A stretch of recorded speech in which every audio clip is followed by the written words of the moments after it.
You might have seen this video of a tense traffic stop in Hawaii that recently went viral, but the online conversation around it took a completely unexpected turn, raising some really complex questions about law, identity, and who has authority where. So today, we're going to unpack a viewpoint that reframes the whole thing in a pretty startling way. So that brings us to this really provocative question. I mean, on the surface, that sounds like a riddle, right? But for some people, it's a very serious legal and political claim. So how in the world do we get from a routine police interaction to an accusation of a major felony?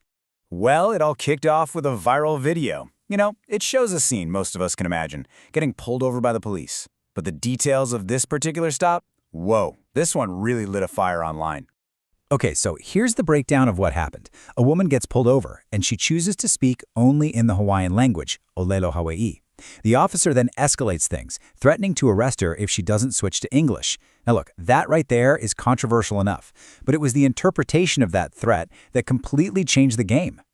And this is where the whole story just takes a hard left turn. Because that threat of arrest, it was reframed as something much, much more serious than just a standard police action. So a commentator named Kika Waialae jumps into the conversation with a perspective that's deeply rooted in the Hawaiian sovereignty movement. And his take on it didn't just question the officer's tactics. No, it went way deeper. It challenged his authority to even be there in the first place. And here it is, the core claim. He said, that's not an arrest, that's straight-up kidnapping. Wow, that is a powerful and really startling statement. So what's the logic here? How do you get to that dramatic conclusion? All right, so to really get your head around this kidnapping argument, we need to unpack the worldview behind it. This isn't just about some traffic ticket, you see. From this point of view, it's about whether the entire legal system in Hawaii is even legitimate. Basically, the idea here is that the official story of Hawaii becoming a state, it's wrong. From this perspective, Hawaii is actually a sovereign nation that's currently under a long-term, illegal occupation by the United States.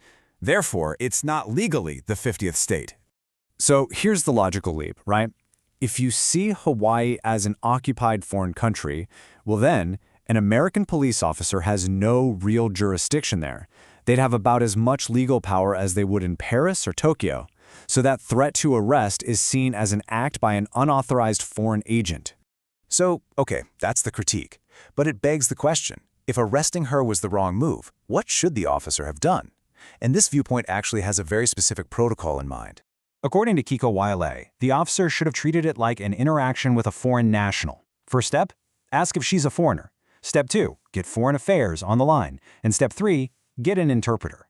Threatening to arrest her, that scene is just completely bypassing the correct international procedure. But wait, it goes even deeper. It actually drills down into the words we use to describe ourselves. Because in this view, words have incredible power, and there's this huge distinction between being a citizen and a national. So let's look at the word citizen. From this perspective, it gets completely deconstructed. It's not seen as a term of empowerment, but one of subjugation.